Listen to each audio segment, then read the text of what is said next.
स्वः तत्सवितुर्वरेण्यं भर्गो देवस्य धीमहि धियो यो नः प्रचोदयात्।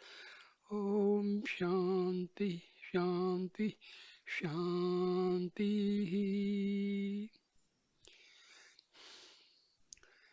मेरे प्यारे साथियों, आज मैं आपको ऋषि अंगिरा और ऋषि शौनक के बीच में हुए संवाद सुनाने जा रहा हूँ। अंगिरा जो ऋषि थे, ये ऋग्वेद में इन्होंने बहुत से भाग की रचना की थी।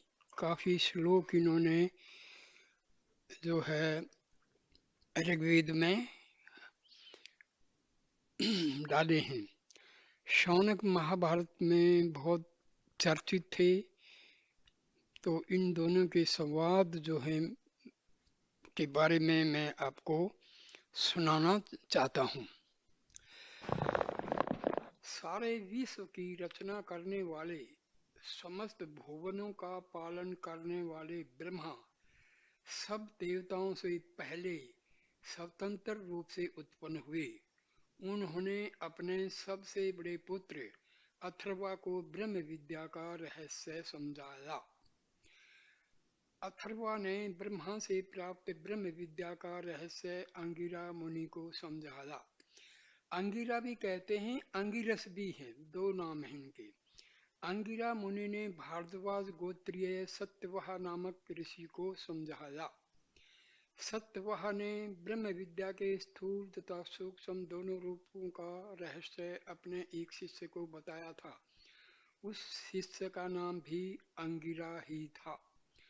शौनक नामक एक बहुत बड़े गृहस्थ वाले ऋषि ने उस अंगिरा नामक मुनि से प्रश्न किया, हे भगवान, किस एक तत्व का ज्ञान प्राप्त कर लेने पर सब कुछ जाना जा सकता है?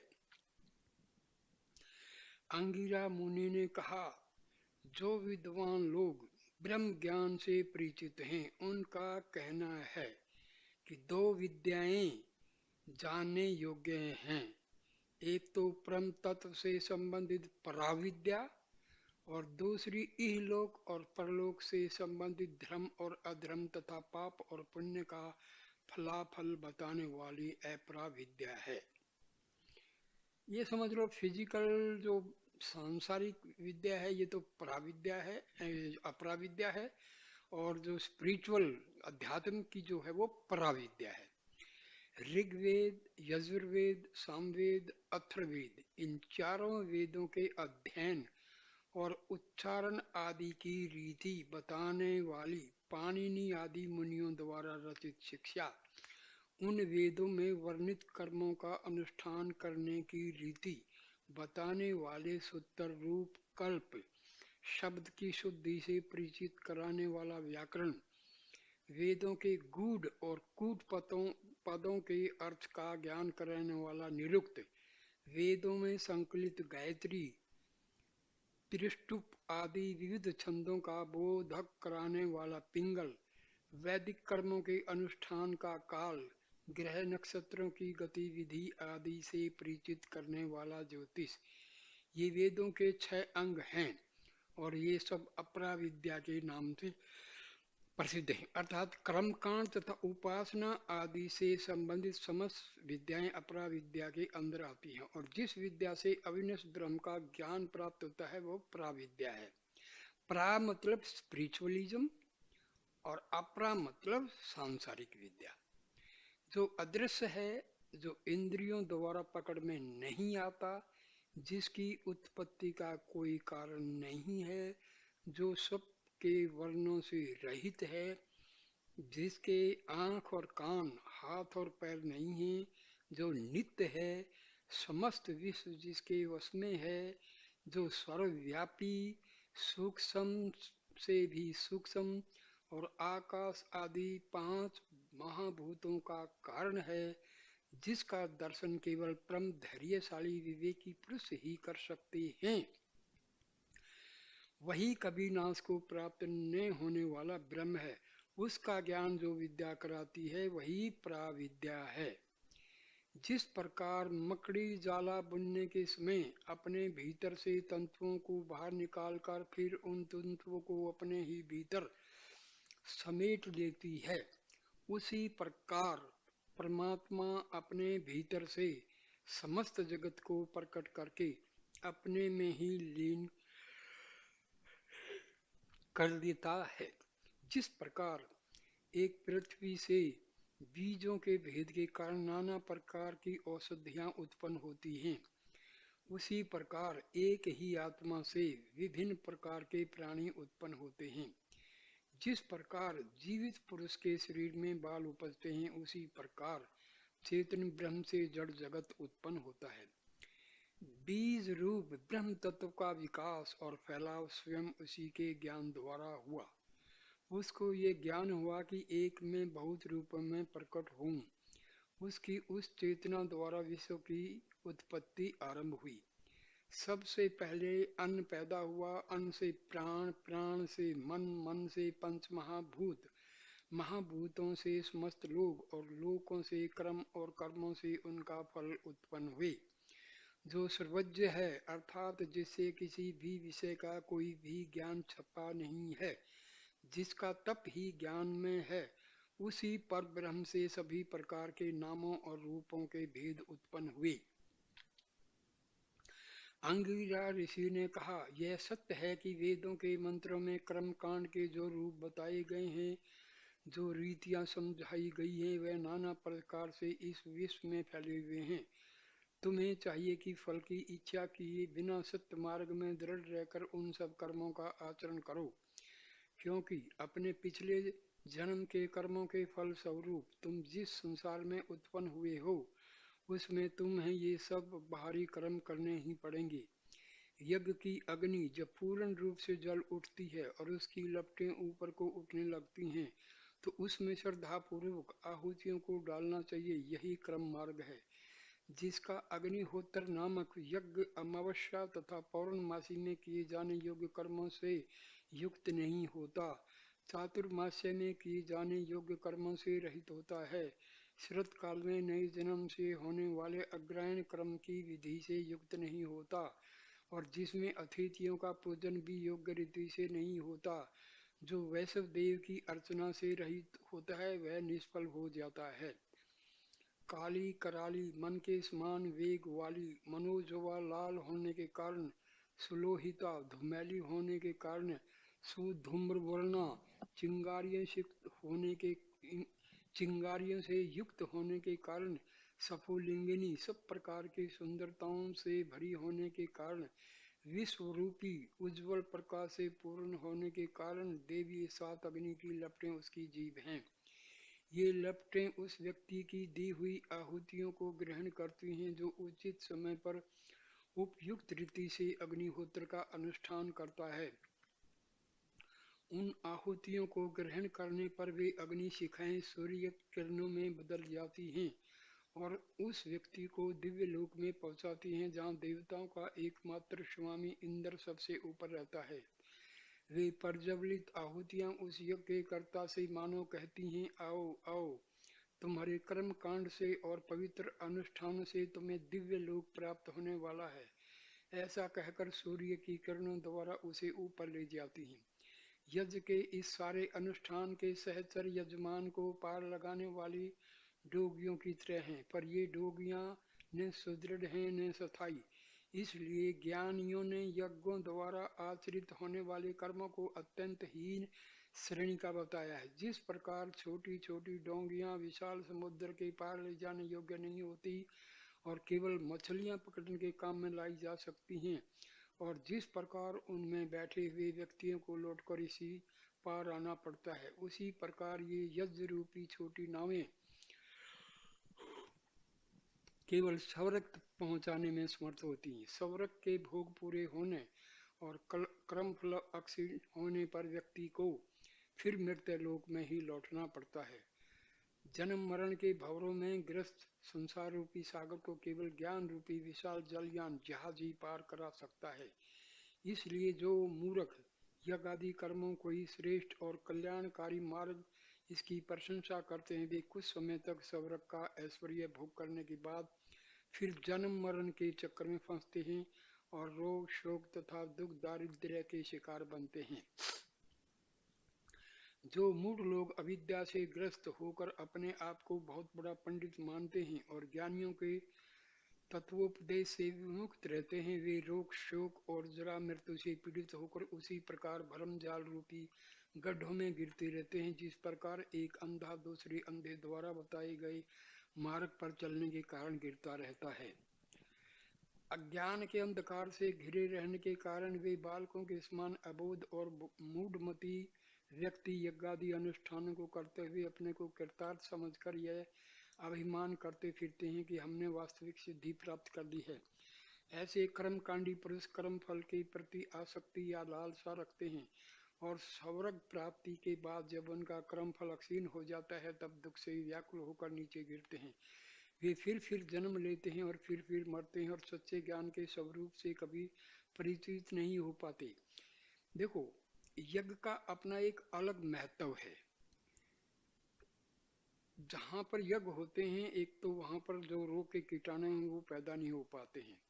अन्न जल फल फ्रूट ये जो चीजें हैं ये शुद्ध होती हैं, सात्विक बनती हैं। लेकिन जो लोग मुक्ति के मार्ग पर चलना चाहते हैं, आत्मज्ञान प्राप्त करना चाहते हैं, उनके लिए जो ज्ञान का मार्ग ही उचित है। और जो लोग संसार में रहकर अपना सफल जीवन बनाना चाहते हैं तो उनके लिए यज्ञ का जो मार्ग बढ़िया है, उसमें बुराई कुछ नहीं है। लेकिन भाई, मुक्ति के लिए तो हमें ज्ञान मार्ग का ही रास्ता लेना पड़ेगा। तो ये जो महर्षि अंगिरस जो कह रहे हैं ये बुराई नहीं कर रहे हैं यज्ञ की, लेकिन ये बता रहे हैं कि भाई जिनको परमात्म प्राप्ति करनी है, जिनको आत्म साक्षात करना है, तो उनके लिए ज्ञान मार्ग ही उचित है, वेदांत का मार्ग उचित है। क्योंकि जो उपनिषद हैं वो वेदांत के ग्रंथ हैं। गीता, ब्रह्मसूत्र और उपनिषद ये वेदांत के ग्रंथ हैं। वेदांत का मतलब क्या है कि वेदों का जो अंतिम हिस्सा है वो उपनिषद है और उसमें ब्रह्म विद्या और आत्म विद्या का पूरा वर्णन किया गया है। तो हमें ध्यान रखना होता है, ये बुराई नहीं हो रही कभी भाई आप सोचें कि ये तो यज्ञ करना बुरा है। बिल्कुल बुरा नहीं है, बुरा नहीं है भाई। देखिए, महर्षि दयानंद ने तो किताबें लिख रखी हैं, लिख के गए हैं वो तो आर्य समाज तो पूरा यज्ञ के ऊपर जोर देता है और बहुत अच्छी चीज है वो। लेकिन जो लोग मोक्ष चाहते, आत्म साक्षात्कार ब्रह्म साक्षात करना चाहते हैं, वो ज्ञान मार्ग, ध्यान वगैरह, ये समाधि, ये रास्ता जरूरी है। वे अज्ञानी पुरुष याग यज्ञ आदि इष्ट कर्मों को और कुएं और तालाब खुदवाने के पूर्व कर्मों को ही परम श्रेष्ठ और मोक्ष प्राप्ति का मुख्य साधन मानते हैं और आत्मज्ञान रूपी सच्चे श्रेय मार्ग को नहीं मानते। यही चक्कर है ना, जो लोग जिस रास्ते पर चलते हैं दूसरे रास्ते की बुराई करते हैं, ये भी हमारे हिंदू धर्म में सबसे बड़ा मुसीबत है। विष्णु की पूजा वाले कहेंगे भाई शैव को नहीं मानते हम, शैव वाले कहेंगे विष्णु। एक नहीं रे भाई, विष्णु कहो, शैव कहो, ब्रह्म कहो, एक ही हैं। उस परम पिता परमेश्वर के ये भिन्न भिन्न नाम हैं। हम लड़ाइयाँ लड़ते रहते हैं और अज्ञानता के वश होकर अपना नुकसान करते हैं भाई, यही चक्कर है। कोई भी जो है ना, हम अधूरा ज्ञान रखते हैं और अधूरे ज्ञान के शिकार हो जाते हैं और हम फायदे की बजाय नुकसान को प्राप्त होते हैं, पूरी बात समझते नहीं है। ठीक है, पर जो सच्चे ज्ञानी शांत स्वभाव होकर भिक्षावृत्ति धारण करके भी वन में तप की साधना करते हैं और श्रद्धा के साथ ब्रह्म की उपासना करते हैं, वासना रहित होकर ज्ञान रूपी सूर्य के द्वारा उस लोक में पहुंचते हैं जहां अमर और अविनाशी पुरुष का अक्षय वास है। देखो भाई, वन में जाना जरूरी नहीं है, यहीं आप अपना व्यापार कीजिए, खेती कीजिए, नौकरी कीजिए और सुबह शाम ध्यान करिए। बिल्कुल आप एक सन्यासी से जो है कम नहीं है। सिर्फ व्यवहारिक जीवन में सरलता हो, ईमानदारी हो, कर्मठता हो, ड्यूटी की पाबंदी हो, तो ये तो कुछ है जो सच्चाई का मार्ग हो, छल कपट ना हो, काम क्रोध लोभ मोह ये जो अहंकार ये दुर्गुण ना हो, फिर आप आराम से जो है मेडिटेशन करो, प्रभु का नाम लो, सेल्फ इंक्वायरी कर सकते हो। मैं आत्मा हूँ, ये ध्यान में बैठ जाओ। ये ज्ञान मार्ग है, ये सबसे सरल और सबसे बेस्ट है। इसमें कर्मकांड का चक्करबाजी कुछ नहीं है। और दूसरी चीज, आप घबराओ नहीं, जहां भी हो, भारत में हो, विदेश में हो, जिधर भी हो, ये मत सोचना गुरु। देखो भाई, गुरु का मतलब होता है जो आपको रास्ता बता दे। वो गुरु आपके माता पिता भी हो सकते हैं, आपका दोस्त भी हो सकता है, किताबें भी हो सकती हैं, लेकिन बेस्ट गुरु आपकी आत्मा है। माय डियर फ्रेंड्स, ध्यान दे लो इस बात को। महर्षि रामन का कोई गुरु नहीं था, और महर्षि रामन तो भाई महान ऋषि हुए हैं अभी रिसेंटली। 1950 में उनका जो है महासमाधि हुआ है, और ज्यादा पढ़े लिखे भी नहीं। वो तो आठ आठ नौ क्लास पढ़े हुए थे। फिर दूसरे महान ऋषि रामकृष्ण परमहंस, वो भी 4-5 क्लास ही पढ़े थे, लेकिन उनका भी ज्ञान मार्ग था। तो भाई उनका भी कोई गुरु नहीं था। उन्होंने हाँ बीच बीच में ब्राह्मणी और तोतापुरी वगैरह ये लिया था, लेकिन वो एक्चुअली क्या है, वो गुरु क्या है, वो उनको ही जो है रास्ते पर लगा दिया। तोतापुरी ने तो 40-50 साल तक तपस्या की थी, उसने तो 11 महीने के अंदर तोतापुरी को ही असली ज्ञान पढ़ा दिया। तो ये भाई इन चक्करों में मत पड़ो, घबराओ नहीं कि भाई गुरु तो चाहिए। अरे भाई, गुरु का मतलब क्या है, आपको जब मालूम पड़ गया भाई आपको मेडिटेशन करनी है, ईमानदारी का जीवन बिताना है, तो यही तो है ना गुरु का काम। गुरु बैठ के थोड़ी आपके मेडिटेशन करेगा। ये भगवान भी आके आपको जो है मोक्ष नहीं देगा। ध्यान रखना है, आपको खुद बैठना है, एक एक दो दो घंटा डेली करना है। देखो आपसे नहीं हो पाता तो कम से कम आप जो है शरणागति ले लो कि हे परमपिता परमेश्वर, मैं जो है कुछ नहीं कर पाऊंगा, मुझे बस आपका आश्रय है। तो दो मार्ग हैं, सेल्फ इंक्वायरी का मार्ग है, दूसरा सेल्फ सरेंडर का है। यहाँ भी जरा ध्यान देने की बात है मेरे भाई। सरेंडर भी बहुत बहुत बहुत गलत समझ लिया जाता है। व्हेन वी से आई एम सरेंडरिंग, ये सरेंडर किसी इंसान को नहीं किया जाता। कई लोगों ने मतलब ये बना रखा है गुरु को सरेंडर का। अरे भाई, आपकी सरेंडर कौन करता है? ईगो। किसको करना है? आत्मा को। ये यही अज्ञानता है।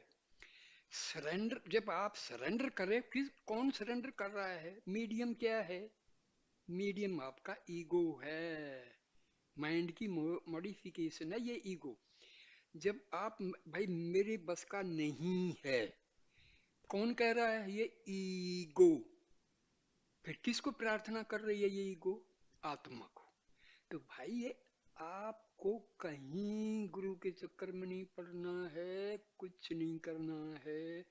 सीधा मेडिटेशन में बैठ जाओ और surrender to yourself. Surrender कौन कर रहा है ये सोच लो। आपकी ईगो। ईगो किसको सरेंडर कर रही है? आपकी ही आत्मा को। ये है भाई सरेंडर। बहुत बहुत एक्चुअली क्या है ना, अज्ञानता ने इतना नुकसान किया है ना हिंदू धर्म का, जिसकी कोई हद नहीं है। अलंकार की भाषा में जो बोल दिया भाई, शिव जो है वो कैलाश में रहते हैं, पार्वती। अरे भाई, इन्हीं उपनिषदों में मैं बता रहा हूँ आपको, हमारे जो पुराण हैं उपनिषद हैं उनमें ये अलंकारिक भाषा का एक है। आत्मा जो है पार्वती है और परमात्मा तो शिव है ही है। जैसे जैसे जैसे कुंडलिनी हमारी ऊपर जाती है मूलाधार से, मूलाधार से स्वाधिष्ठान, स्वाधिष्ठान से मणिपुर, मणिपुर से अनाहत चक्कर, अनाहत से विशुद्धि चक्कर, विशुद्धि से आज्ञा चक्कर, आज्ञा चक्कर से सहस्रार। तो क्या है कि ये जो कुंडलिनी चित्त, चित्ती उसको हम बोलते हैं, चित्ती जब सहस्रार में पहुंच जाती है तो ये जो कुंडलिनी जो चित्ती है ये कैलाश मतलब प्रभु से मिलती है। आत्मा का किससे? परमात्मा से मिलन हो जाता है। आत्मा किससे मिलती है? ब्रह्म से। तो आत्मा ब्रह्म में समाहित हो जाती। भाई ये है। अब क्या कर सकते हैं, लोगों ने कथाएं बना ली हैं। अरे भाई, ये अलंकार की भाषा है। एग्जाम मैं ये आपको जो कहानियां बता रहा हूँ ना, ये सब वही अलंकारिक वो हैं। मतलब एक समझाने का ढंग है, कहानी के द्वारा बहुत स्पष्ट हो जाता है। तो इन चक्रों में ना पड़ो, जहां भी हो जैसे भी है अपना ईमानदारी से काम करो। घंटा एक घंटा बैठ के बस अपना कर सकते हो बेस्ट, नहीं कर सकते हो भी बेस्ट है। Surrender to yourself is the real guru. बस सिंपल है। मोक्ष की इच्छा रखने वाला पुरुष कर्मों के सच्चे स्वरूप से परिचित होकर विषयों को त्यागने पर ही अपने लक्ष्य को पहुंच सकता है। सच्चा स्वरूप क्या है? आत्मा है। मोक्ष की इच्छा रखने वाला पुरुष कौन है? ये आपका ईगो है। ये जब ईगो जो है खत्म हो जाती है तो कौन जो है लास्ट में बचता है? आपका असली स्वरूप वो क्या है? वो आपकी आत्मा है। जिस प्रकार कर्मों द्वारा अन्न आदि उत्पन्न किया जाता है और भोग द्वारा वही अन्न नष्ट हो जाता है, उसी प्रकार कर्म द्वारा रचे गए सभी प्रकार के सुख साधन भोग करने से नष्ट हो जाते हैं। ज्ञानी पुरुष को चाहिए कि वह इस सत्य को समझकर वैराग्य को अपनावे। कर्म द्वारा उत्पन्न सभी पदार्थों की नश्वरता से परिचित होकर किसी ब्रह्म ज्ञानी पुरुष की सेवा में जाए। देखो एक चीज और, वैराग्य शब्द का भी बड़ा अनर्थ कर दिया है लोगों ने। वैराग्य का मतलब ये नहीं है अपने बच्चों को और पत्नी को छोड़ के जंगल में जाके बैठ जाओ। भाई वहां भी वैराग्य कहाँ होगा? जब आप जंगल में होगे तो घर की याद आएगी, जब आप घर में हो तो आपके दिमाग में जंगल है। वैराग्य का मतलब क्या है कि आप अपनी ईगो को खत्म करके आत्मा का स्वरूप पहचान जाओ, ये वैराग्य है। वैराग्य का ये मतलब थोड़ा अपनी नौकरी छोड़ दो, बच्चों को छोड़ दो, जंगल में जाके सन्यासी बन जाए। अरे नहीं, बिल्कुल नहीं। वैराग्य का मतलब है मन को, विचारों को, वासनाओं को, ईगो को खत्म करके and realise yourself. Okay, so abide in thyself, यही है। अपने स्वरूप में स्थित हो जाओ। Abide in the self. उस ब्रह्म, ये जो है ना ब्रह्म ज्ञान, एक्चुअली क्या है ना, ये करने की चीज है, ये अभ्यास की चीज है, ये एक्सपीरियंस की चीज है। जब आपको एक्सपीरियंस हो जाएगा ना जो आप सब आपको आसान लगेगा। आप तो सब बड़ा हिमालय की तरह पर्वत, ये क्या है, ये क्या, कुछ नहीं है भाई। आप जो है मन और ईगो को खत्म करके और आत्मा में पहुंच जाओ। दैट्स ऑल, यही है ब्रह्म विद्या चार शब्द में। उस ब्रह्म ज्ञानी पुरुष को चाहिए कि वह शांत चित्त से अपने शिष्य को अविनाशी पुरुष के यथार्थ रूप को बतावे। अविनाशी पुरुष कौन है? आपकी आत्मा है और परमात्मा है। अंगिरा ऋषि ने शौनक से कहा, हे सौम्य, जिस प्रकार जलती हुई आग से सहस्रों चिंगारियां निकलती हैं, उसी प्रकार अविनाशी पुरुष से अनेकों प्रकार के जड़ तथा चेतन में पदार्थ उत्पन्न होकर उसी में लीन हो जाए। देखो ये सारे संसार का जो खेल है वो एनर्जी है। अब आप लगा लो, कोयला है, कोयला पड़ा है तो काले रंग का ठोस पदार्थ है, सॉलिड है। लेकिन इसी को अग्नि में, अग्नि से जो है मिला दो तो यही आपकी जो है बिजली उत्पन्न करता है। पानी की भाप बनाएगा, भाप से टरबाइन चलेंगे, टरबाइन से फिर वो जनरेटर बन गया, डायनामो का काम करेगा। तो ये जो है ना हमारी सारी एनर्जी है। आत्मा क्या है? एनर्जी है। परमात्मा क्या है? एक ऊर्जा है, एक शक्ति है, एक पावर हाउस है। तो यही समझने की चीज है। वह अलौकिक दिव्य पुरुष सब आकारों से रहित है, वह सबके भीतर भी वर्तमान है और बाहर भी। वह अजन्मा है, अर्थात उसका जन्म नहीं होता है। वह प्राणा भी प्रांच वायु से भी रहित है, उसमें नाना प्रकार की कामनाएं करने वाला मन नहीं है। वह शुद्ध श्रेष्ठ और विनाश रहित है, वह हिरण्य गर्भ से भी श्रेष्ठ। ये जो बड़े बड़े शब्द आ रहे हैं, इनसे घबराने की बात नहीं है। ये घबरा के नहीं बैठ जाना यार ये क्या है, ऐसा कुछ भी नहीं है। सब समझ में आ जाएगा, मेडिटेशन शुरू कर दो। प्राण मन इंद्रियां आदि सब परम पुरुष से उत्पन्न हुई हैं, संदेह नहीं। तथापि इसमें इसका उनका कोई लगाव नहीं। उसी प्रकार आकाश, वायु, अग्नि, जल और सब कुछ धारण करने वाली पृथ्वी भी उसी से उत्पन्न है, पर वह इन सब के भी संसर्ग से रहित है। देखो, सूर्य जो है वो हमारी जितनी भी प्राण शक्ति है, ऑक्सीजन सब जितना भी आवश्यक है, नाइट्रोजन सब जो है उनका सोर्स है।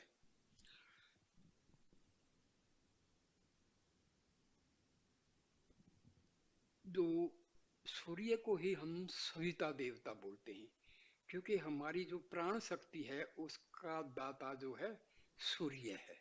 वैसे ब्रह्मांड में प्राण शक्ति है, जो हमारे प्राण शक्ति जो है ना वही बिजली में, वही केमिकल में, वही दूसरी एनर्जीज में चेंज होती है। पूरा यूनिवर्स भरा हुआ है, पूरा ईथर जो है भरा हुआ है प्राण शक्ति से। तो हमारा सूर्य देवता को कहते हैं।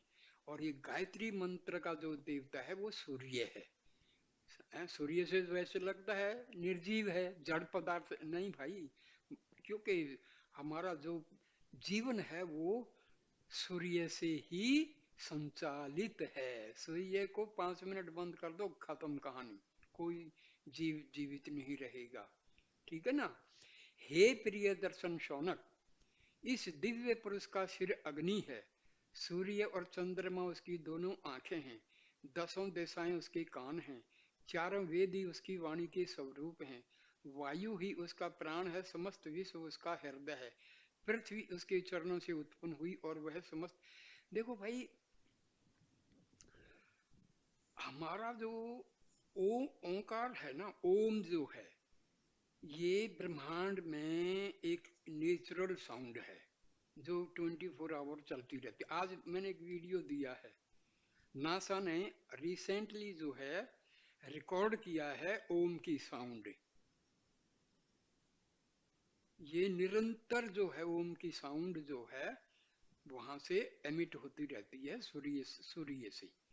ओम, तो जैसे सूर्य से होती है उसी तरह हमारे अनाहत चक्कर में भी ओम की साउंड जो है प्रोड्यूस होती रहती है ऑल द 24 आवर।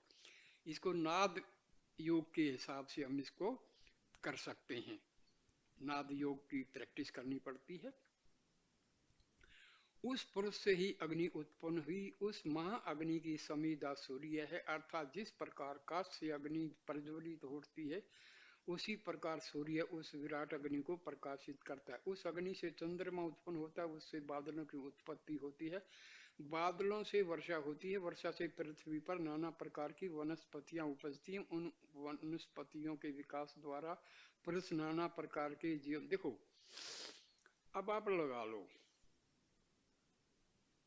एक कॉपर के वायर की कॉइल जो है, आप बड़ी तेज गति से रोटेट करते हो इन द मैग्नेटिक फील्ड। उससे क्या होता है कि जो कॉपर के जो एटम्स हैं वहां से इलेक्ट्रॉन जो हैं they are emitted, okay, they are extracted from the atomic structure, और तब हमें बिजली मिलती है। तो देखो ये फिजिक्स में जब आप पढ़ते हैं, केमिस्ट्री में पढ़ते हैं, बायोलॉजी में पढ़ते हैं, तो वही चीजें ध्यान दो। जैसे हम जो जिस प्रकार वर्क फंक्शन से electrons are extracted from the atoms, तो मेडिटेशन का, समाधि का यही कार्य है। इससे क्या होता है कि जो आत्मा का जो स्वरूप है वो निखर जाता है, दैट दैट इज एक्सपोज्ड। बाकी चीजें जो हैं उन, उनको जो ढका हुआ है उसको हटा देता है। मन से, ईगो से, इन चीजों से, प्रकृति से, माया से हमारा जो स्वरूप है वो ढका हुआ है। तो मेडिटेशन का क्या है कि हमारा मन, हमारी ईगो, हमारा अहंकार, ये सब खत्म हो जाते हैं, and we are able to see, realize atma. जैसे मैंने अभी बताया, कॉइल, कॉपर की कॉइल जो रोटेट होती है एट ए वेरी बहुत हाई आरपीएम से, तो electricity is produced. Exactly, science का फायदा उठाओ, कंपेयर करो, बहुत आसान है। लेकिन मुश्किल तो यही है ना भाई, करना कोई नहीं चाहता, बस सुन लिया, पढ़ लिया, खा लिया, पी लिया। करना है, समझना है, बहुत मुश्किल कुछ भी नहीं है। उसी अविनाशी पुरुष से ऋग्वेद, यजुर्वेद और सामवेद सब प्रकार के यज्ञ, यजमान, दक्षिणा, संवत्सर और कर्म लोग उत्पन्न हुए, जिन्हें सूर्य और चंद्रमा पवित्र करते हैं। उस पुरुष के कर्म से बहुत प्रकार के देवता उत्पन्न हुए, और उसके बाद मनुष्य, पशु, पक्षी, प्राण, अपान आदि, वायु, धान और जो, तप और श्रद्धा, सत्य, ब्रह्मचर्य तथा कर्म के विधान उत्पन्न हुए हैं। एक्चुअली क्या है ना, हम छोटे छोटे शब्दों को लेके, ब्रह्मचर्य का मतलब क्या होता है? जो आदमी मेडिटेशन करते करते करते अपने आप को इतना शुद्ध कर लेता है कि वो परमात्मा के दर्शन कर पाता है, ये ब्रह्मचर्य है। ओके, ब्रह्म के साथ चर्य करने वाला। ये नहीं कि भाई शादी कर लिया आपने तो ये नहीं कि आपका कोई ब्रह्मचर्य खत्म हो गया, नहीं। ब्रह्म आचार्य, ब्रह्म से आपका लगाव होना। तो ये हम क्या है ना, अज्ञानता से ही हमारा बहुत नुकसान हुआ है। हम इतने ग्रंथ हैं, इतने ग्रंथ को करने वाले लोग हैं, आपको हजारों लाखों जो प्रचार करने वालों में से मुश्किल से 1000 में से एक बंदा मिलेगा जो एक्चुअल लाइफ में कुछ करता है। नहीं तो भाई साहब ग्रंथ को पढ़ दिया, दैट्स ऑल। पढ़ने से कुछ नहीं होने वाला। चारों वेद पढ़ लो, 18 पुराण पढ़ लो, 6 शास्त्र पढ़ लो, 108 उपनिषद पढ़ लो, जब तक आप बैठ के मेडिटेशन नहीं करेंगे कुछ नहीं होने वाला है। जब आप मेडिटेशन करेंगे तो भाई ये जो ग्रंथ हैं ये आपके सामने बौने हो जाएंगे, ये सोच के चलो। आपको अपने आप ही, आपकी आत्मा के अंदर, आपके चित्त के अंदर पूरे वेदों का ज्ञान है। और एक चीज और बता दूं, आज तक साइंस इतनी डेवलप हो चुकी है, वेद का एक भी श्लोक कोई गलत नहीं कर सका है। न्यूटन 3 घंटे योग मेडिटेशन करते थे, उन्होंने पूरा पूरा कहा है कि आपका जो इतना इंटेलिजेंट है, आपका क्या है शक्ति का स्रोत।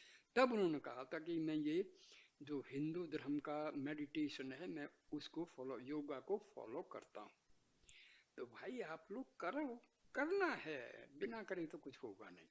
केवल सुन लिया, जाके मंदिर में माथा टेक लिया, उससे कुछ होना जाना है नहीं। दान दे दिया, वो कर दिया, अच्छा है, शुद्ध होगा, आपका हृदय शुद्ध होगा।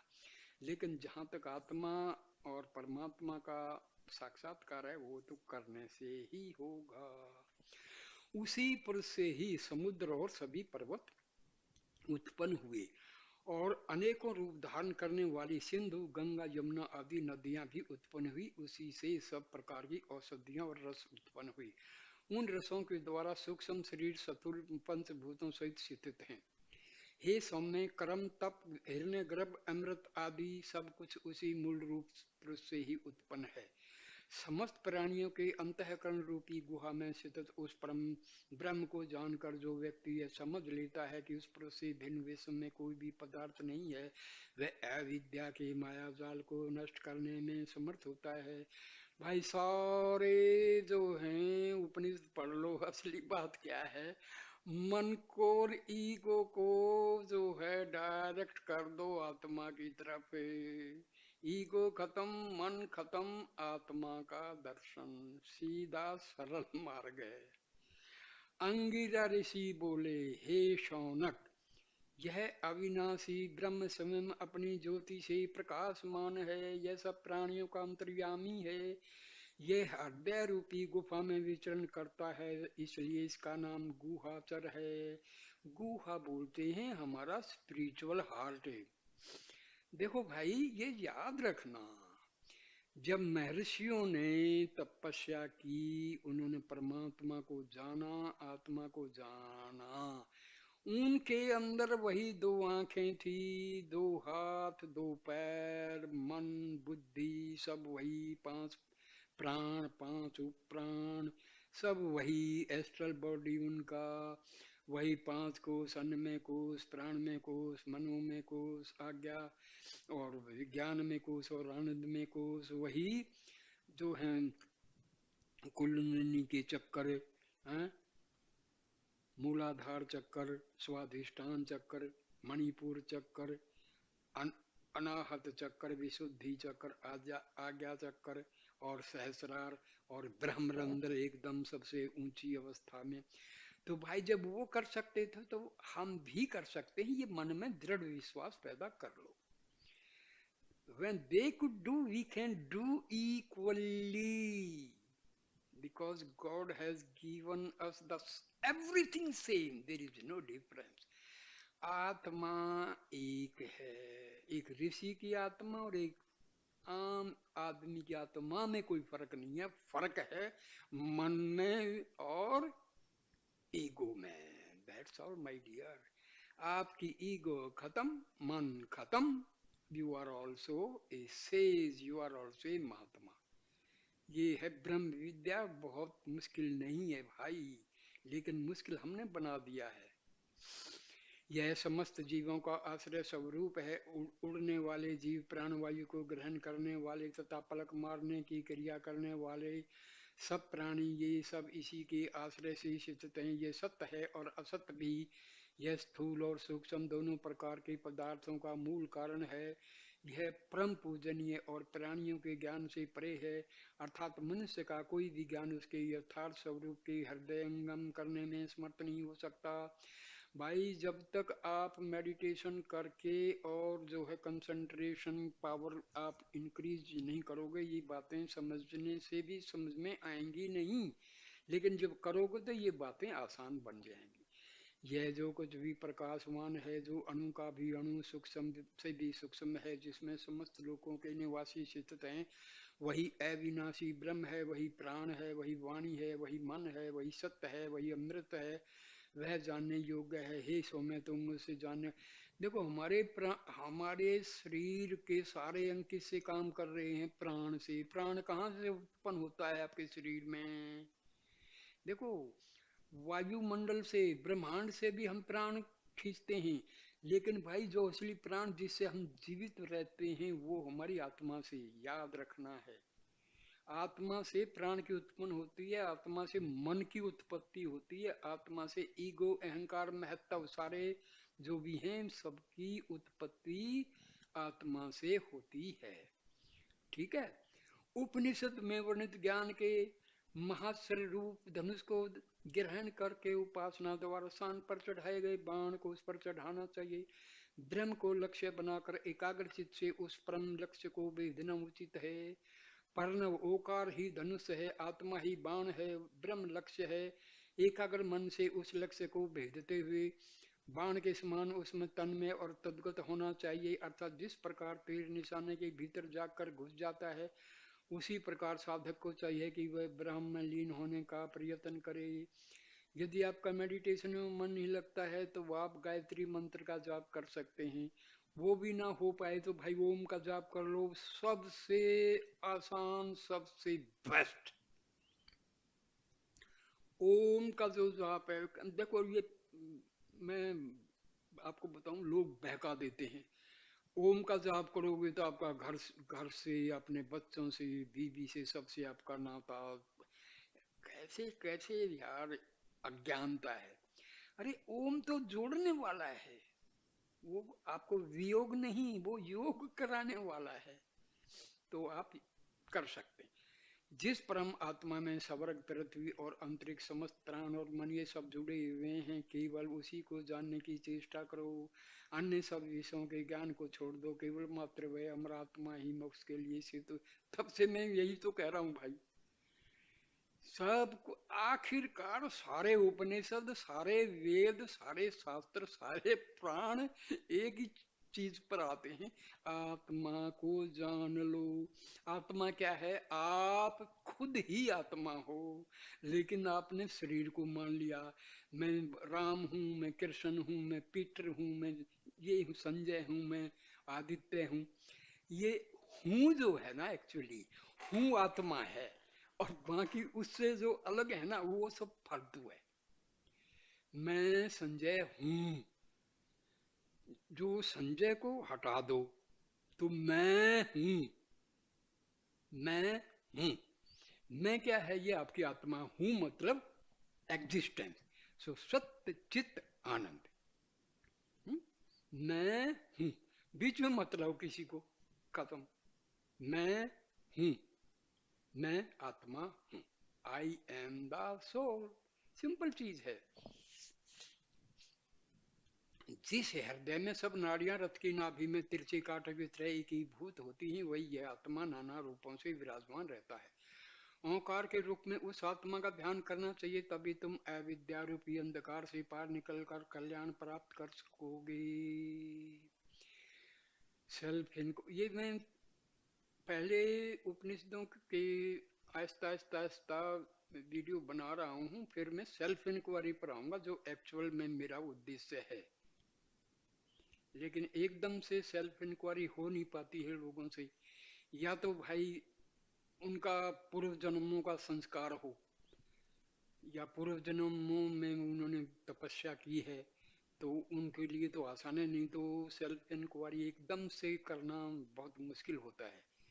तो आहिस्ता आहिस्ता जरा रस चखो, आहिस्ता आहिस्ता आनंद आएगा, तो आपका ध्यान हो जाएगा उस चीज में। जो सब कुछ जानने वाला है, जिसके भीतर और बाहर कुछ भी छिपा नहीं है, जिसकी महिमा सर्वत्र समस्त लोकों में फैली हुई है, वह आत्मा दिव्य ज्योतिर्मय हृदय रूपी ब्रह्म नगर में विद्यमान है और समस्त आकाश में व्याप्त है। वह मनोमय है और प्राण तथा शरीर का समुचित संबंध स्थापित करने वाला नियामक है। अन्न और बुद्धि, स्थूल तथा सूक्ष्म में उचित सामंजस्य स्थापित करने वाला भी यही है। समस्त विषयों में जो कुछ भी प्रकट और प्रकाशित हो रहा है, सब उसी प्रकार के आनंद का अमृतमय स्वरूप है। धीर लोग ज्ञान द्वारा उसके उस अनंत व्यापी रूप का, जब महर्षि रमन से लोग पूछते थे, थोड़ी सी जो मतलब इग्नोरेंट जो लोग पूछते थे, उनके हिसाब से वो जवाब देते थे। जो थोड़े से पहुंचे हुए थे, तो उनके सवाल का भी सेम क्वेश्चन है, उसका जवाब वो और ढंग से देते थे। और ऊंचा कोई साधु आ गया तो उनको कुछ और ही जवाब देते थे। तो उनके शिष्य बोलते थे, स्वामी जी ये क्या है? उन्होंने भी वही क्वेश्चन पूछा, फलाने ने भी ऐसा क्वेश्चन पूछा, उसने ऐसा पूछा, आपके जवाब अलग अलग है। तो वो हंसते थे, बोला भाई ऐसा है।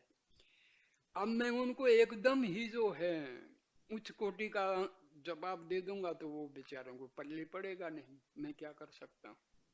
असली बात तो भाई यही है कि मैं आत्मा हूँ, इसका ध्यान करो। Be aware of that I am the soul. लेकिन भाई ये तो पल्ले पड़ने वाली है नहीं। तो रास्ता तो आहिस्ता आहिस्ता, पहले जैसे धोबी जो है बोझ डाल देता गधे पर, वो गधा चलना नहीं चाहता तो उसको हरी घास दिखाता चला जाता है। और तो ये है। तो आहिस्ता आहिस्ता आहिस्ता उस रास्ते की तरफ ले जाया जाता है, एकदम से सीधा वो नहीं हो, दैट इज नॉट पॉसिबल। फिर जो है मन उछट जाएगा, आपका मन लगेगा नहीं, कोई फायदा नहीं। तो ये जो मैं कहानियां सुना रहा हूँ, इससे क्या है कि आपको आपको एक रास्ता मिल जाएगा। You will know the way out, where I am going to, what is my destination. आप देखो, डेस्टिनेशन के लिए कोई रास्ता तो हो, there is a way, there is a destination, there is a goal, how to reach the destination, that is the main. ये हम जो पढ़ रहे हैं उपनिषद शास्त्र वेद जो भी है, डेस्टिनेशन तो हमारा आत्म दर्शन, ब्रह्म दर्शन, आत्म साक्षात्कार, ब्रह्म साक्षात्कार है। लेकिन उसके लिए रास्ता एकदम से शॉर्टकट नहीं होता है, यू हैव टू कन्विंस। देखो लोग कहते हैं भाई माइंड को कंट्रोल करो, भाई कितनी बड़ी भूल है। अरे भाई जब हम कहते हैं आपका उद्देश्य क्या है, सुनिए, आपका उद्देश्य क्या है, आत्म साक्षात्कार। आत्मा क्या है, आत्मा अजन्मा है, अजर है, अमर है, सर्वव्यापी है, सर्वशक्तिमान है, सर्वज्ञ है। अब मुझे ये बताइए भाई माइंड क्या है। देखिए सुनिए, माइंड क्या है, माइंड जो है निरंतर आत्मा से उठने वाले विचारों की एक चैन है, एक श्रृंखला है। वही श्रृंखला हमारा मन का नाम दिया जाता है। जब मुझे ये बताइए आत्मा ओमनी पोटेंट है, हाँ? सर्वशक्तिशाली है, उससे उत्पन्न होने वाली चीज को आप कंट्रोल कर सकते हैं? कंट्रोल किससे करो, करना चाहते हो? मन से। मन क्या है, फाइनाइट। आत्मा क्या है, इन्फिनिटी, इन्फिनिट। तो आप इन्फिनिट को फाइनाइट से कंट्रोल करना चाहते हैं, मतलब उल्टी बांस बरेली को। How is it possible? तो दैट इज नॉट पॉसिबल। मन को कंट्रोल तो कोई कर नहीं सकता है, ना ही इसके बारे में सोचना है। अरे लोगों ने किताब लिख दी है, how to control your mind. अरे भैया श्रीमान जी, मन को कंट्रोल करना चाहते हो, मन की उत्पत्ति का पता नहीं है आपको। मन की उत्पत्ति आत्मा से है, आत्मा सर्वशक्तिशाली है? आत्मा को मन से आप कंट्रोल कैसे कंट्रोल कर सकते हो? नहीं भाई, उसका सीधा सा सरल मार्ग है, कहो कि हु एम आई, मैं कौन हूं। ये मैं कौन, यहाँ जो मैं कौन हूं, ये मैं ईगो है, हूं आत्मा है, बीच में कौन क्वेश्चन है। मैं ईगो कह रही है कौन हूं, हूं क्या है, आत्मा। तो ईगो अपने आप से पूछ रही है कि वास्तव में मैं हूं कौन। उसका जवाब ये होता है कि मैं आत्मा हूं। तो भाई ये सेल्फ इंक्वायरी है, ये हमारे शास्त्रों में, वेदों में, उपनिषदों में, सारे वेदांत लिटरेचर में सबसे बड़ा है मैं कौन हूं। लेकिन इससे डरते सब हैं, क्योंकि कोई नहीं बैठना चाहता 2 घंटे 3 घंटे, क्योंकि रिएक्शन होती है। उसके बारे में मैं बताऊंगा विस्तार में। कारण रूप और कार्य रूप ब्रह्म के दर्शन हो जाने पर हृदय की सब गांठें खुल जाती हैं और सब संशय नष्ट हो जाती है। सब प्रकार के शुभ अशुभ कर्मों के फल भी क्षीण होकर मोक्ष प्राप्त होता है। परम श्रेष्ठ ज्योतिर्मय कोश में अविद्या आदि के मल से रहित 16 कलाओं के आकार प्रकार से मुक्त निष्कलंक अखंड ब्रह्म निखिल विश्व में व्याप्त है, वह शुद्ध है और सब प्रकार के प्रकाशों का प्रकाश है, उसे केवल आत्मज्ञानी ही जान। देखिए यही बात नहीं रुकती है। मन कहाँ से पैदा होता है? आत्मा से। आत्मा क्या है? सर्वशक्तिशाली है। फिर देखिए आगे, आत्मा और परमात्मा एक ही है। समझे? असली बात ये है, अहम ब्रह्मास्मि। हमारे उपनिषदों में, वेदों में ये महावाक्य हैं, अहम ब्रह्मास्मि। सो हम, ये महावाक्य हैं।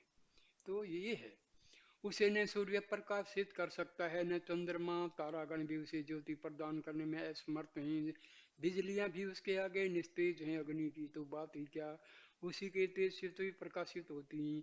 वह अमृत स्वरूप ब्रह्म पूर्व में व्याप्त है, वही पश्चिम में, दक्षिण और उत्तर की दिशाओं में भी वही व्याप्त रहा है। वह नीचे फैला हुआ है, वही ऊपर अपने स्वरूप का ध्यान किए हुए है। वह परम श्रेष्ठ ब्रह्म ही समस्त विश्व के रूप में भाषित हो रहा है। अंगिरा ऋषि ने कहा, हे शौनक, जीव और ईश्वर सदा साथ साथ मित्रता पूर्वक रहने वाले दो पक्षियों के समान शरीर रूपी एक ही आश्रय ग्रहण किए हुए हैं। हमारा हमारे स्पिरिचुअल हार्ट में भाई साहब, ये स्पिरिचुअल हार्ट जो है ना, आत्मा ही है, और इसका शरीर में कोई एक स्थान नहीं है। लेकिन समझाने के लिए छाती में नीचे की तरफ दाहिनी तरफ जो है वो स्पिरिचुअल हार्ट बोला जाता है, लेकिन वास्तव में ये स्पिरिचुअल हार्ट आत्मा है, और आत्मा इन्फिनिट है। छोटे से शरीर में ये समा नहीं सकती है, लेकिन किया क्या जाए समझाने के लिए। महर्षि से यही तो पूछा था लोगों ने, महर्षि आप कहते हैं आत्मा इन्फिनिट है, ब्रह्म इन्फिनिट है, फिर शरीर में अरे भाई बोला मैं क्या करूं, आपको समझ में तो आता नहीं है, तो मैं समझाने के लिए भाई बोल देता हूँ आत्मा यहाँ है, आप क्या कर सकते हैं। एकदम से जो असली बात बताएंगे तो वो पल्ले पड़ने वाली नहीं है, ठीक है ना, तो आहिस्ता आहिस्ता पहुंचा जाता है। मोह से उत्पन्न सुख दुखमयी भावना रूपी फल को स्वाद के साथ भक्षण करता है, अर्थात भोगता है, और दूसरा निर्लिप्त और निसंग भाव से रहकर फल को बिना भोगे ही अपने सखा का फल भोगा देखता रहता है। भोग करने वाला जीव उस वृक्ष के प्रति आसक्त होकर काम क्रोध आदि की भावनाओं में निमग्न हो जाता है। सांसारिक विषयों में लिप्त होकर धन रतन पुत्र पौत्र आदि को ही परम सत्य समझकर मोहवश होकर प्रति ममता के भाव को त्यागने में असमर्थ हो रहा है। और जब उनमें से किसी के विनाश या वियोग का दुख उन पर आट उठता है तो वह शोकमग्न होकर विलाप करने लगता है। पर जब वही जीव अपने सखा की महिमा को, उसकी संगत रहित शुद्ध बुद्धि की महिमा को देखता तब वह शोक से रहित हो जाता है। जब ज्ञानी साधक ज्योतिर्मय करता ब्रह्म का परम पुरुष ईश्वर का दर्शन करता है तो वह पाप और पुण्य से युक्त दोनों प्रकार के कर्मों को त्याग कर शुद्ध और निर्मल हो जाता है, और अद्वैत की भावना से उत्प्रोत होकर परम परम ममता को प्राप्त। भाई ये ज्ञानी का मतलब ये नहीं है कि अपने 18 पुराण पढ़ लिए, 4 वेद पढ़ लिए, 4 शास्त्र 6 शास्त्र पढ़ लिए, बिल्कुल भी नहीं है। गीता पढ़ ली, ब्रह्मास्त्र पढ़ी, वेदांत के ग्रंथ पढ़ लिए। ज्ञानी वो होता है जिसने आत्मा को जान लिया है, ये भी ध्यान रखना है, क्योंकि ये हर शब्द का मीनिंग जो है लोग गलत लगाते हैं। ज्ञानी,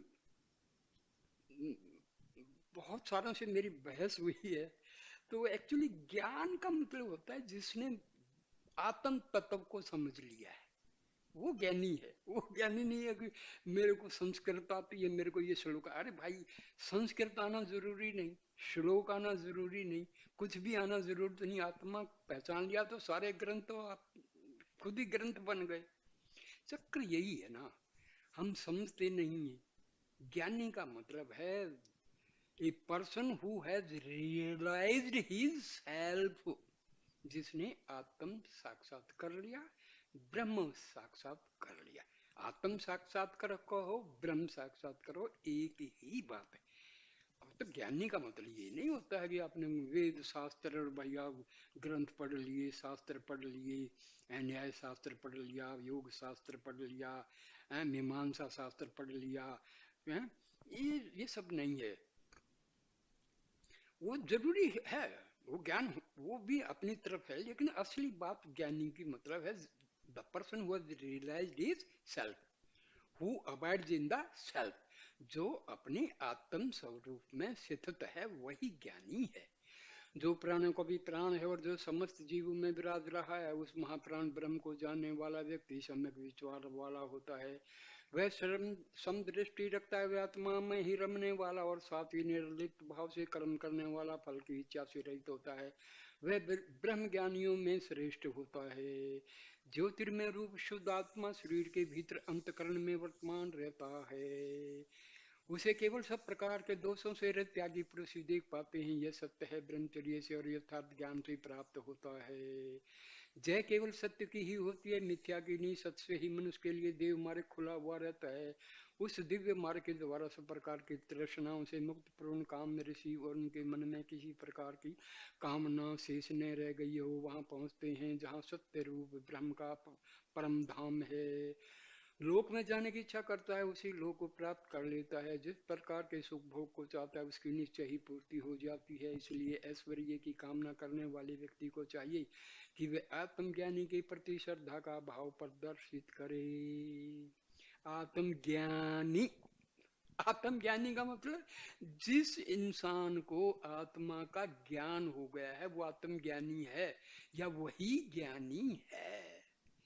अंगिरा ऋषि बोले, हे प्रिय दर्शन रौनक, आत्मज्ञानी सब प्रकार की कामनाओं के आश्रय पर ब्रह्म धाम को जानता है।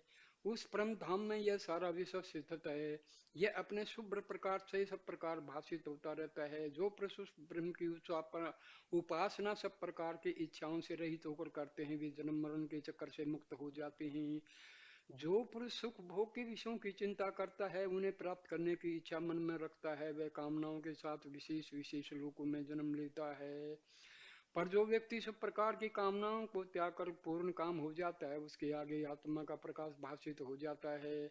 उसकी अच्छे या बुरे कर्मों की सब प्रवृत्तियां इस शरीर में ही विलीन हो जाती हैं।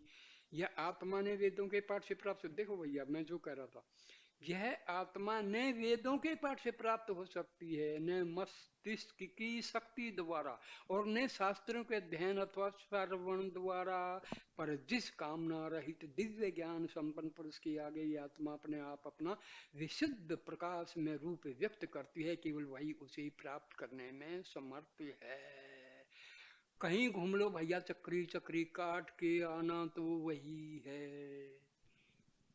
ये है, ये ब्रह्म ज्ञान है, बहुत आसान है। जिस व्यक्ति में आत्म बल नहीं उसे यह प्राप्त नहीं हो सकती। देखो आत्म बल तो सब में है, लेकिन उस बल को जानते ही नहीं। पहली बात तो आत्मा है वो ही नहीं जानते हैं। अरे देखो, अब मान लो अंगारा पड़ा हुआ है, अंगारे पर राख पड़ी हुई है? तो आपको तो वो गर्मी लगेगी, उसका जो आंच नहीं प्राप्त होगी। राख को हटा दो और सर्दी के मौसम में अंगारे से जो है सेक करो, गर्मी प्राप्त करो। तो वही बात है ना, आत्मा पर मन का, ईगो का, माया का, प्रकृति का ये पर्दे पड़े हुए हैं, उनको हटा दो तो अंगार जैसे राख में से निकलता है, एकदम से धधकता है, ऐसे ही आत्मा धधकेगी। तो उसके लिए तो भाई करना है, मेडिटेशन करना है। उस ब्रह्म स्वरूप का दर्शन पाकर ऋषि लोग सब प्रकार की लालसाओं से रहित होकर परम शांति को प्राप्त करते हैं। वे अचंचल चित्त धीर पुरुष ब्रह्म को सर्वत्र देखते हुए उस स्वरूप में प्रवेश करते हैं। वेदांत द्वारा प्राप्त ज्ञान के निश्चित तत्व से परिचित और संन्यास योग द्वारा शुद्ध चित्त होकर परम अमरता को प्राप्त हुए हैं। वे सब तपस्वी गण शरीर को त्याग करने पर ब्रह्मलोक में जाकर मुक्त हो जाते हैं। उनके प्राण आदि की 15 कलाएं अपने कारण में जाकर लीन हो जाती हैं। उनकी सब इंद्रिया अपने अपने कारण रूप में सूर्य आदि देवताओं में जाकर विलीन हो जाती है। उनकी कर्ममयी और ज्ञानमयी आत्मा परमात्मा के अविनाशी तत्व के साथ मिलकर एक रूप हो जाती हैं। जिस प्रकार गतिशील नदियां नाम और रूप को त्याग कर समुद्र में लीन हो जाती हैं, उसी प्रकार विवेक पुरुष भी रूप और बंधन से मुक्त होकर दिव्य आत्मा को प्राप्त करता है। जो उस ब्रह्म को भली भांति जान लेता है वह स्वयं भी ब्रह्म रूप हो जाता है। देखो, जो जो किसको, जो कौन है ये ध्यान में है। जो है वो ब्रह्म को कौन जानेगा? मन तो जानेगा नहीं, ईगो तो जानेगी नहीं, कौन जानेगा? आत्मा जानेगा। आत्मा को कैसे जानेंगे? मन को हटाओ और ईगो को हटाओ। तो जैसे ही आप मन खत्म, ईगो खत्म, then you are abiding in the self. Where is Paramatma? Paramatma and आत्मा दे आर टुगेदर, अलग है ही नहीं।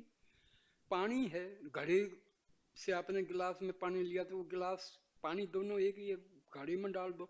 अब नदियां जो है समुद्र में जाके गिरती हैं तो समुद्र ही हो जाती हैं। ऐसे ही हमारी आत्मा है, आत्मा तो ब्रह्म का ही तो स्वरूप है, ब्रह्म ही तो है। भाई यही तो पूछना है भाई, यही